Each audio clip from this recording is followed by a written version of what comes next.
Et c'était intéressant, ce qui est malheureusement arrivé à Léna récemment, c'est qu'en fait, on a l'impression que quoi qu'on fasse, on a toujours tort.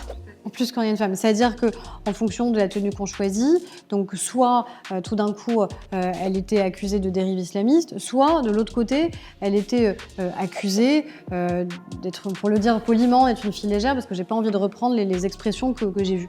Donc c'est aussi ça les femmes. C'est-à-dire qu'on est en permanence regardé, on est en permanence ausculté. Alors oui, on a choisi une exposition, parce que quand on est influenceuse, on met aussi en scène des choses. Mais ça n'autorise pas l'insulte. C'est pas parce que parfois on se met en scène, c'est pas parce que parfois on publie des contenus, que pour autant, ça donne le droit aux autres de juger qui on est, de menacer, d'insulter, de cyberharceler. Là-dessus, il y a la loi, et moi je le redis aussi aux femmes qui subiraient ce cyberharcèlement, il faut qu'elles portent plainte. Il faut qu'elles osent porter plainte, parce que la loi les protège. Et souvent, on a des victimes qui disent « ça sert à rien de porter plainte. Je vais pas le faire pour encore un énième propos raciste, antisémite, homophobe, sexiste. À quoi ça va servir ?» Si ça sert, ça a valeur d'exemple. Et ça sert aussi parce qu'on a des gens qui sont condamnés. Et plus on aura de gens qui sont condamnés, plus ils comprendront qu'en fait, ils peuvent risquer de l'être.